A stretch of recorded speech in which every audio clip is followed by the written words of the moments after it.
സാറേ, ഈ അമേരിക്കൻ തിരഞ്ഞെടുപ്പിൻ്റെ വാർത്തകൾക്കിടയിൽ നമ്മൾ തന്നെ അത് അപ്ഡേറ്റ് ചെയ്യാറുണ്ട് ഏറ്റവും പുതിയ വാർത്തകൾ വെച്ചുകൊണ്ട്. ഇന്ന് നമുക്ക് ലോകം അറിഞ്ഞിട്ടില്ലാത്ത ഒരു കൊച്ചു വാർത്ത, എന്നാൽ അങ്ങേയറ്റം കൗതുകമുള്ളൊരു വാർത്ത. അമേരിക്കൻ തിരഞ്ഞെടുപ്പ് ബഹിഷ്കരിക്കാൻ ഒരു നഗരം തീരുമാനിച്ചിരിക്കുന്നു. ഡിയർബോൺ എന്നാണ് നഗരത്തിൻ്റെ പേര്. ബഹിഷ്കരിക്കാനുള്ള കാരണങ്ങൾ തേടുമ്പോൾ പഴയൊരു വാൾ സ്ട്രീറ്റ് വാർത്തയിലേക്ക് കൂടി പോകേണ്ടതുണ്ട് എന്ന് പുതിയ വാർത്തകൾ സൂചിപ്പിക്കുന്നുണ്ട്. അത് അമേരിക്കയിലെ ഒരു ജിഹാദി സിറ്റിയാണത്ര ഇത്. ഇസ്ലാമിക തീവ്രവാദികൾക്ക് വലിയ സ്വാധീനമുള്ള, വലിയ കോൺസെൻട്രേഷൻ ഉള്ള ഒരു സിറ്റി അമേരിക്കയിലുണ്ട് എന്ന അറിവ്. അവരതുകൊണ്ട് ഡെമോക്രാറ്റ്സും ഇല്ല, നൈദർ ഡെമോക്രാറ്റ്സ് നോർ റിപ്പബ്ലിക്സ് എന്നൊരു മുദ്രാവാക്യം വിളിച്ചുകൊണ്ട് അമേരിക്കൻ തെരഞ്ഞെടുപ്പ് ഞങ്ങൾ ബഹിഷ്കരിച്ചിരിക്കുന്നു എന്നൊരു വാർത്ത ലോകത്തിന് ആദ്യമായിട്ട് കിട്ടുകയാണ്. അമേരിക്കക്കാർ തെരഞ്ഞെടുപ്പ് ബഹിഷ്കരിക്കുന്നത് ആദ്യ വാർത്തയാണ്. അത് ചെയ്യുന്നതും ജിഹാദികളാണ്. അതുകൊണ്ട് അമേരിക്കയിൽ നിന്നൊരു ജിഹാദി സിറ്റി എന്ന വാർത്ത തീർച്ചയായിട്ടും കൗതുകമുള്ളതാണ്. തീർച്ചയായിട്ടും ലോകം അറിയേണ്ടതാണ്. അങ്ങേയറ്റം ഇൻഫർമേറ്റീവാണ്. സാറ് തന്നെയാണ് പലതും ഇത്തരം വാർത്തകൾ ലോകത്തോട് ABC ഫ്ലോറിൽ പറഞ്ഞിട്ടുള്ളത്. അങ്ങ് തന്നെ ഈ വാർത്തയും പ്രക്ഷേപിക്കണം എന്നാണ് എൻ്റെ ഒരു അപേക്ഷ. ഇത് അമേരിക്കയിൽ മിഷിഗൻ ഡിട്രോയിറ്റിനടുത്ത്, ഡിട്രോയിറ്റ് കുറേ കാറുകളൊക്കെ ഉണ്ടാക്കുന്ന ഫാക്ടറികളൊക്കെ ഉള്ള സ്ഥലമായിട്ടാണല്ലോ അറിയപ്പെട്ടുകൊണ്ടിരുന്നത്.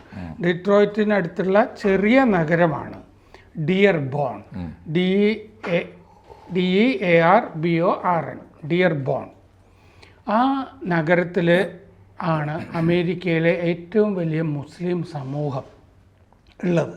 മുസ്ലിം സിറ്റിയാണത്. അതെ, മുസ്ലിം സമൂഹത്തിൻ്റെ ഏറ്റവും കൂടുതൽ കോൺസെൻട്രേഷൻ അമേരിക്കയിലുള്ള സ്ഥലമാണ് ഇത്.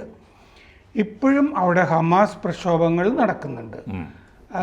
ഒക്ടോബർ 7-ാം തീയതി മറ്റേ ഇസ്രയേലിനെതിരെയുള്ള ഇസ്രയേലിലെ ആക്രമണം, ഇസ്രയേൽ ഹമാസ് യുദ്ധം തുടങ്ങിയ ശേഷം ഇവിടെ മിക്കവാറും എല്ലാ ദിവസവും പ്രക്ഷോഭങ്ങൾ, സെമിനാറുകളോ പ്രതിഷേധ യോഗങ്ങൾ, ഇതൊക്കെ ആ സിറ്റിയിൽ പലയിടത്തും നടക്കുന്നുണ്ട്. അതിൻ്റെ ഹമാസ് അനുകൂല പ്രകടനങ്ങൾ, ചർച്ചകൾ, പ്രതിഷേധ യോഗങ്ങൾ, ഇതൊക്കെ മിക്കവാറും എല്ലാ ദിവസവും നടക്കുന്നുണ്ട്. അങ്ങനെ വന്നപ്പോഴാണ് വാൾ സ്ട്രീറ്റ് ജേണൽ ഫെബ്രുവരിയിൽ ഇതിനെ അമേരിക്കയിലെ ജിഹാദി തലസ്ഥാനം എന്നാണ് വിളിച്ചത്. ജിഹാദി ക്യാപിറ്റൽ ഓഫ് അമേരിക്ക എന്നാണ് വിളിച്ചത്. അവരിപ്പോൾ പറഞ്ഞിരിക്കുന്നത് എന്താണെന്ന് വെച്ച് കഴിഞ്ഞാൽ, അവർ ഈ ഹമാസിൻ്റെ കൂടെയാണ്. ഡെമോക്രാറ്റ്സോ റിപ്പബ്ലിക്കൻസോ ഒക്കെ അവർ ഹമാസിൻ്റെ കൂടെയാണെന്ന് പറഞ്ഞിട്ടില്ല. അവർ ഇസ്രയേലിൻ്റെ കൂടെയാണ്, ചില ഘട്ടങ്ങളിൽ ഫലസ്തീൻ്റെ കൂടെയാണെന്ന് പറഞ്ഞിട്ടുണ്ട്. അപ്പോഴും ഹമാസിൻ്റെ കൂടെയല്ല എന്ന് പറഞ്ഞിട്ടുണ്ട്. അപ്പോൾ രണ്ട് സ്ഥാനാർത്ഥിക്കും വോട്ടില്ല എന്ന നിലപാടിലാണ് അവരിപ്പോൾ മുന്നേറിക്കൊണ്ടിരിക്കുന്നത്. 2023 ഫെബ്രുവരിയിൽ അവിടുന്ന് 6500 വോട്ടുകൾ ഡെമോക്രാറ്റ്സിൻ്റെ പ്രൈമറീസ് ഉണ്ടല്ലോ, വോട്ട് ചെയ്യാമല്ലോ ഓരോരുത്തർക്കും. അപ്പോൾ 6500 വോട്ടുകൾ ഇവിടുന്ന് വീണത് എങ്ങനെയാണെന്നറിയോ? അൺകമ്മിറ്റഡ് എന്നുള്ള കോളമുണ്ട്, ആ കോളത്തിലാണ് വോട്ട് ചെയ്തിരിക്കുന്നത്. ഇവിടെ നോട്ട എന്നൊക്കെ പറയുന്നില്ലേ, ഞങ്ങൾ 2 പേർക്കും ഇല്ല എന്ന് പറഞ്ഞിട്ടാണ് അവിടുന്ന് 6500 പേര് വോട്ട് ചെയ്തത്. അത് ഫെബ്രുവരിയിൽ. ഒരു മാസം കഴിഞ്ഞപ്പോൾ മാർച്ചിൽ ഈ അൺകമ്മിറ്റഡ് എന്നുള്ള വോട്ടിൻ്റെ സ്ഥാനത്ത് 100,000 പേര് വന്നു അവിടെ നിന്ന്. ജൂലൈ 19-ാം തീയതി ബൈഡൻ പോകുന്നതിന് മുമ്പ് ഈ ഡിയർബോണിനടുത്ത ഒരു നഗരത്തിൽ റാലി നടത്തിയിരുന്നു ബൈഡൻ. ആ റാലിക്ക് ഡിയർബോണിൽ നിന്ന് ഒരു കുഞ്ഞു പോലും പോയില്ല. ബൈഡൻ്റെ റാലിക്ക് റിപ്പബ്ലിക്കൻസ് ഒന്നും ഇവിടെ വന്ന് നടക്കുന്നേ ഇല്ല. ഇവിടെ പാർക്കുന്ന ഈ മുസ്ലിം സമൂഹത്തിലെ ആളുകൾ മിക്കവാറും യമൻ, ഇറാഖ്, ലെബനൻ ഇവിടെ നിന്നൊക്കെയുള്ള ആളുകളാണ്, അഭയാർത്ഥികളാണ്, കുടിയേറ്റക്കാരെന്ന് പറയാം അവിടെ നിന്നുള്ള. ഇവരൊക്കെ ഇസ്രയേലിനെതിരാണല്ലോ, ഈ രാജ്യങ്ങളും ഇസ്രയേലിനെതിരാണ്. അപ്പോൾ അതുകൊണ്ടാണ് ഇവിടെ താമസിക്കുന്നവരും ഇസ്രയേലിനെതിരായി എല്ലാ ദിവസവും പ്രക്ഷോഭം നടത്തിക്കൊണ്ടിരിക്കുന്നത്.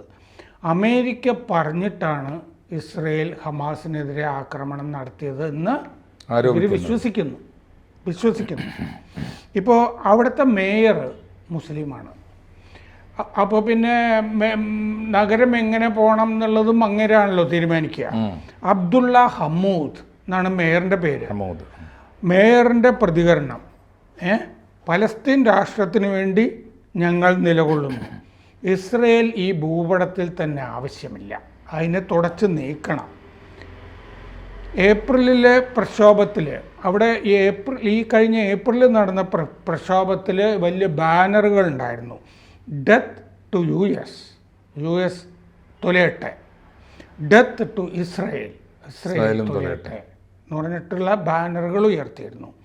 ഹമ്മൂദ് എന്ന് പറഞ്ഞ ഈ മേയർ എപ്പോഴും US-നെതിരെ സംസാരിക്കും. ജനുവരിയിൽ അങ്ങേര് പറഞ്ഞത് ഞാൻ കുറച്ച് ഈ മേയറുടെ കാര്യം സെർച്ച് ചെയ്തപ്പോൾ കിട്ടി. ജനുവരിയിൽ പറഞ്ഞു, ഈ രണ്ട് സ്ഥാനാർത്ഥികളോടും പറയുക, രണ്ട് പാർട്ടിക്കാരോടും, റിപ്പബ്ലിക്കൻസിനോടും ഡെമോക്രാറ്റ്സിനോടും പറയുകയാണ് അങ്ങേര്, നിങ്ങളുടെ സ്ഥാനാർത്ഥിക്ക് വോട്ട് ചെയ്യാൻ ഞങ്ങളോട് പറയുമ്പോൾ തന്നെ ഞങ്ങളുടെ കുടുംബത്തെ കൊന്നവർക്ക് നിങ്ങൾ ഫൈറ്റർ ജെറ്റുകൾ വിൽക്കുകയാണ്.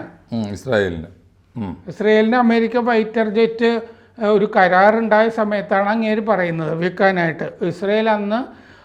ഇസ്രയേലിന് 50 ജെറ്റും 12 അപ്പാച്ചെ ഹെലികോപ്റ്ററുകളും അമേരിക്ക വിൽക്കാനായിട്ട് കരാർ ഒപ്പുവെച്ച സമയത്താണത്.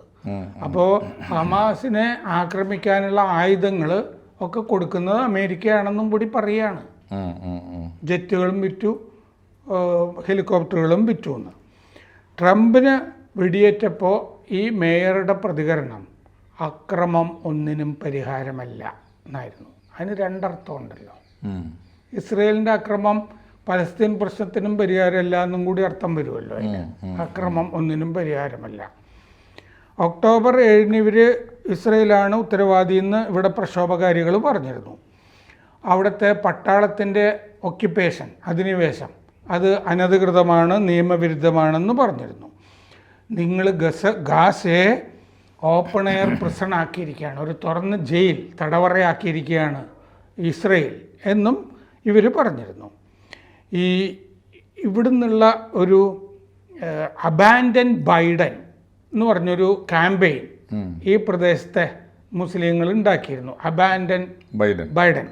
അതിൻ്റെ വക്താവ് സാമ്ര ലുക്മാൻ അവർ പറഞ്ഞു, ഈ $100 മില്യൺ ഒക്കെ ആയിട്ട് ഈ കമല ഹാരിസ് വന്നാലും ഞങ്ങളുടെ സന്ദേശം ഇത് തന്നെയായിരിക്കും. അത് ബൈഡൻ പോയിട്ട് കമല വന്നാലും ഞങ്ങളുടെ നിലപാടിൽ വ്യത്യാസമൊന്നുമില്ല എന്നാണ് അവരുടെ ഇത്. അവരുടെ പല ബാനറുകളിലും കാണാം ഇന്തിഫാദ, from the river to the sea എന്ന് പറഞ്ഞാൽ എഴുതിയിരുന്ന വറചട്ടിയിലേക്ക് എന്നുള്ള അർത്ഥം. പിന്നെ അമേരിക്ക ഒരു ഭീകര രാഷ്ട്രമാണ്, ഇങ്ങനത്തെ മുദ്രാവാക്യങ്ങളൊക്കെ ഇവർ വിളിക്കാറുണ്ട്. ഒക്ടോബർ 10 റാലി അവിടെ ഫോർട്ട് സെൻറ്ററിൽ നടന്നു, ഹമാസിനെ അനുകൂലിച്ചിട്ട്. ഡിട്രോയിറ്റിലെ ഇസ്ലാമിക് സെൻറ്ററിൽ ഒരു പ്രതിഷേധ യോഗം നടന്നു. അതിൽ ഇമ്രാൻ സാൽത്വ എന്ന് പറഞ്ഞ ഇമാം വന്ന് പ്രസംഗിച്ചിരുന്നു. ഒക്ടോബർ 14 ഹെൻറി ഫോർഡ് ലൈബ്രറിയിൽ ഒരു പ്രതിഷേധ യോഗം നടന്നു, ഹമാസിനെ അനുകൂലിച്ചും യോഗം. അതിൽ ഉസാമ അബ്ദുൽ ഖാനി എന്ന് പറഞ്ഞ ഷിയ പണ്ഡിതൻ വന്ന് പ്രസംഗിച്ചിരുന്നു. അന്ന് പിന്നെ ഹമാസ് പോരാളികളെ അങ്ങേര് വിളിച്ചത് ഓണറബിൾ ലയൺസ് എന്നാണ്. ലയൺസ്, ധീരരായ സിംഹങ്ങൾ, വീരകേസരികൾ. വീരകേസരികൾ, അതെ, അങ്ങനെയാണ് വിളിച്ചിരുന്നത്. മാത്രമല്ല ഹമാസിൻ്റെ ആക്രമണം ഒരു മിറക്കിൾ ആണെന്നും അദ്ദേഹം പറഞ്ഞിരുന്നു, ഒരു അത്ഭുത പ്രവൃത്തി പോലെ തോന്നി എന്ന് പറഞ്ഞു. ഈ കഴിഞ്ഞ ഡിസംബർ 30 അവിടെ മരിച്ച ഹെസ്ബൊള്ള ഭീകരന്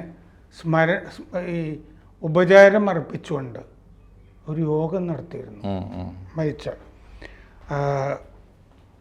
പിന്നെ ഖാസിം സുലൈമാനി എന്ന് പറഞ്ഞിട്ട് ഇറാഖിൽ കൊന്നില്ലേ അമേരിക്ക 2020, അങ്ങേരെ അനുസ്മരിച്ചും ഇവിടെ മീറ്റിങ്ങുകൾ നടന്നു.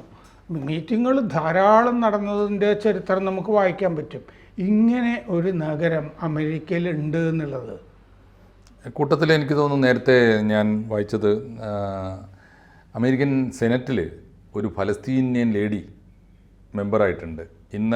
ഇന്നലെയാണല്ലേ അവിടെ നെതന്യാഹു ചെന്ന് ആ പാർലമെൻറ്റിൽ സംസാരിക്കുമ്പോൾ മുഴുവൻ പാർലമെൻറ്റേറിയൻസും നിന്ന് സ്റ്റാൻഡിങ് അപ്ലോസ് കൊടുത്തപ്പോൾ ഇവർ മാത്രം എഴുന്നേൽക്കാതെ അവരോടുള്ള സകല അനാദരവും പ്രകടിപ്പിച്ചു എന്ന് വാർത്ത ഉണ്ടായിരുന്നു. അത് ഒരു പക്ഷേ ഈ ഏരിയയിൽ നിന്നൊക്കെ ജയിച്ചു പോയ സെൻറ്റർ ആവാം, നമുക്ക് അറിഞ്ഞൂടാ. പക്ഷേ എനിക്കിപ്പോൾ അത്ഭുതം തോന്നുന്നത് സാർ, ഈ വളരെ ഇൻഫർമേറ്റീവായ ഈ ഞെട്ടിക്കുന്ന ഈ വിവരം ഇത്ര അമേരിക്കയെ പോലെ ഒരു ഉദാര ജനാധിപത്യത്തിൻ്റെ, ഒരു അത്യന്താധുനിക മനുഷ്യാവകാശങ്ങളുടെ ഒരു എന്ത് പ്രശ്നം ലോകത്തിൽ എവിടെ അനുഭവിക്കുമ്പോഴും അഭയം തേടി ആളുകൾ പോകുന്ന ഒരു സ്വാതന്ത്ര്യത്തിൻ്റെ നാട്, അവിടെ ഇതൊക്കെ ഇങ്ങനെയൊക്കെ നടക്കുന്നു, ഇങ്ങനെ ഒരു നഗരമുണ്ട്, ഡിയർ ബോൺ അല്ലേ? അത് ആളുകൾ കേൾക്കട്ടെ, ആളുകൾ അറിയട്ടെ. വളരെ ഇൻഫർമേറ്റീവാണ് ഈ കാര്യം. പക്ഷേ എന്നെ അത്ഭുതപ്പെടുത്തുന്നത് ഡെത്ത് ടു US, അമേരിക്ക പോയി തൊലയട്ടെ, ഞങ്ങൾ അമേരിക്കൻ വിരുദ്ധരാണ്, ആര് ഭരിച്ചാലും ഞങ്ങളില്ല എന്ന് പ്രഖ്യാപിക്കുന്ന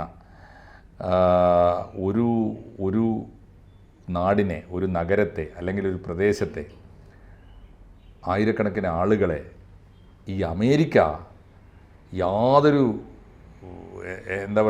സങ്കോചവുമില്ലാതെ അല്ലെങ്കിൽ അങ്ങേയറ്റത്തെ അനുകമ്പയോടും കരുണയോടും കൂടി പോറ്റിക്കൊണ്ടിരിക്കുന്നു എന്നുള്ളത് നമുക്ക് അമേരിക്കയോടുള്ള ബഹുമാനം വർദ്ധിപ്പിക്കുന്നുണ്ട്. മാത്രമല്ല നമ്മുടെ രാജ്യത്തിലെ പോലെ തന്നെ ചില മേഖലകളിലൊക്കെ വോട്ട് ബാങ്ക് രാഷ്ട്രീയം അവിടെയും പയറ്റിയിട്ടുണ്ട് എന്നുള്ളതിൻ്റെ തെളിവല്ലേ ഇത്? ആയിരിക്കാം, വോട്ട് ബാങ്ക് രാഷ്ട്രീയം ആയിരിക്കാം എന്തായാലും. പക്ഷേ രാജ്യദ്രോഹം എന്നൊക്കെ പറയുന്നത് യഥാർത്ഥത്തിൽ വളരെ പരസ്യമായി രാജ്യദ്രോഹം പ്രഖ്യാപിക്കുന്ന ഒരു വിഭാഗം, എന്തൊക്കെ പറയാം, അത് ജാതി മതവും നോക്കിയല്ല ഞാൻ പറയുന്നത്. അവർ ഹിന്ദുവെന്നോ മുസൽമാനെന്നോ സിഖുകാരനെന്നോ ഒക്കെ പറഞ്ഞോട്ടെ, പക്ഷേ അമേരിക്ക തൊലയട്ടെ എന്ന് പറഞ്ഞുകൊണ്ട് ഇത്ര സുരക്ഷിതമായി അവരുടെയൊക്കെ നാടുകളിൽ നിന്ന് കുടിയേറി ചെന്നവരാണല്ലോ. സ്വന്തം രാജ്യത്ത് ഇല്ലാത്ത സൗകര്യങ്ങൾ കിട്ടിയതുകൊണ്ടാണല്ലോ അവിടെ ജീവിച്ചു പോകുന്നത്. അത്ര തിക്കിലി കോൺസെൻട്രേറ്റഡ് ആയിട്ട്, തിക്കിലി പോപ്പുലേറ്റഡ് ആയിട്ടുള്ള ഒരു മുസ്ലിം നാട്, ഒരു മുസ്ലിം സിറ്റി ഇത്ര പരസ്യമായി അമേരിക്കയെ അപലപിക്കുമ്പോൾ, ഈ സ്വന്തം അന്നദാതാവിനെ അപലപിക്കുമ്പോൾ, സ്വന്തം സുരക്ഷിതത്വം നൽകുന്ന ഒരു രാജ്യത്തെ അപലപിക്കുമ്പോൾ അമേരിക്ക അത് അനുവദിക്കുന്നു എന്നുള്ളത് എനിക്ക് ഇവരോടല്ല, ജിഹാദി സിറ്റി എന്നൊക്കെ വിളിക്കുമ്പോൾ അത് നമുക്കൊരു ഇൻഫർമേഷൻ മാത്രമാണ്. മറ്റേത് വലിയ ഷോക്ക് ഉണ്ടാക്കുന്നുണ്ട്. അമേരിക്ക എന്തുമാത്രം ഉദാര ജനാധിപത്യമാണ്. എനിക്ക് തോന്നുന്നത് ലോകത്തിലെ ഒരു ജനാധിപത്യ രാജ്യവും ഇത്രത്തോളം. അത് നമ്മളതിനെ എതിർത്ത് വിപരീതമായിട്ട് നമ്മൾ നോക്കുമ്പോൾ ചൈനയിലെ ഉയ്ഗർ മുസ്ലിങ്ങളുടെ അവസ്ഥ, സിൻജിയാങ് പ്രവിശ്യയിലെ ആലോചിച്ചു നോക്കണ്ടേ? അമേരിക്കക്കൊപ്പം നിൽക്കുന്ന അല്ലെങ്കിൽ അമേരിക്കയേക്കാൾ ഇപ്പോൾ വളർന്നു കഴിഞ്ഞിരിക്കുന്ന, അതും മുതലാളിത്തത്തിൻ്റെ അപ്പുറത്ത് സോഷ്യലിസത്തിൻ്റെ അപ്പോസ്റ്റലന്മാരായിട്ട് വന്ന ഒരു രാജ്യം, ആ രാജ്യത്ത് മുസ്ലിങ്ങളോട് എങ്ങനെ പെരുമാറുന്നു ചേർത്ത് വായിക്കേണ്ടതാണത്. ഇത് എനിക്ക് തോന്നുന്നു ഈ സമയത്ത് ഞെട്ടിക്കുന്ന ഈ വാർത്തയോടൊപ്പം ഒരു ആലോചന കൂടി നമ്മെ ഞെട്ടിക്കുന്നു. അമേരിക്ക ഏതെല്ലാം മനുഷ്യരുടെ ഏതെല്ലാം തരത്തിലുള്ള പ്രകോപനങ്ങളെ അതിജീവിച്ചാണ് നിലനിന്ന് പോകുന്നത്. നമ്മൾ ആ സെപ്റ്റംബർ 11 ദുരന്തം ഉണ്ടല്ലോ, ഇരട്ട ഗോപുരം, ട്വിൻ ടവർ, അതൊക്കെ ഉണ്ടായപ്പോഴും ഇങ്ങനെ ഒരു നഗരമുള്ളതൊന്നും അന്ന് വാർത്തകളിൽ വന്നിരുന്നില്ല. പറഞ്ഞത് നന്നായി സാറേ, അന്നൊന്ന് ഓർത്തു നോക്കൂ. ഈവന്മാർ ഇതാണ് മനസ്സെങ്കിൽ അന്ന് ബിൻ ലാദൻ സിന്ദാബാദ് വിളിച്ചിട്ടുണ്ടാവുമല്ലോ. അവർ വിളിച്ചിട്ടുണ്ടാവും, കാരണം അന്നൊക്കെ അത് അവിടെ മാധ്യമങ്ങളും മര്യാദ കാണിച്ചിട്ടുണ്ടെന്ന് വേണം കരുതാൻ. കൊടുത്തിട്ടുണ്ടാവില്ല, വാർത്തകൾ കൊടുത്തിട്ടുണ്ടാവില്ല. കാരണം ഒരു രാജ്യം കത്തിയെരിയുന്ന സമയമല്ലേ, ഭയങ്കര ഭീകരമായി. 2 hours that shook the world എന്നാണ് ആ സംഭവത്തെക്കുറിച്ച്, സെപ്റ്റംബർ 11 കുറിച്ച് വന്ന ഒരു മാക്മിൽ ഒരു പുസ്തകം ഞാൻ വായിച്ചത്. അത് വല്ലാത്തൊരു പുസ്തകമാണ്. അപ്പോൾ ഞാൻ പറയുന്നത് ആ സമയത്ത് അതൊക്കെ സംഭവിച്ചിട്ടുണ്ടാവണം. ഏതായാലും അമേരിക്കയുടെ ഭാവിയെക്കുറിച്ച് കൂടി ഏതളവ് വരെ ഒരു രാജ്യം സഹിക്കും എന്നതിൻ്റെ ഒരു കണക്കുണ്ട്. മാത്രമല്ല ഇത്തരക്കാരെ പോറ്റിയാൽ അന്തിമമായി എന്ത് സംഭവിക്കുമെന്നൊരു ആശങ്കയുണ്ട്. അതുകൊണ്ട് അത്തരത്തിൽ ആത്യന്തികമായി അമേരിക്കയുടെ ഭാവിയെക്കുറിച്ചുള്ള വലിയ ആശങ്കകൾ കൂടി ഉയർത്തുന്നതാണ് ഈ വാർത്ത. ജോർജ് സോറോസിന് ചിലപ്പോൾ സന്തോഷമുണ്ടാക്കുന്നതുമായിരിക്കും ഈ വാർത്ത. ആയിരിക്കാം. ഈ സോറോസിനെ നമ്മൾ എന്ത് ചെയ്യണമെന്ന് കൂടി ഇതിനോട് ചേർത്ത് ആലോചിക്കേണ്ടതാണ്. എന്തായാലും വളരെ വളരെ അങ്ങേയറ്റം ഇൻഫർമേറ്റീവായ, കൗതുകം നിറഞ്ഞ, എന്നാൽ കാരണം കശ്മീരിൽ വിഘടനവാദം പ്രോത്സാഹിപ്പിക്കുന്ന ഒരാളാണല്ലോ അങ്ങേര്, അമേരിക്കയിൽ.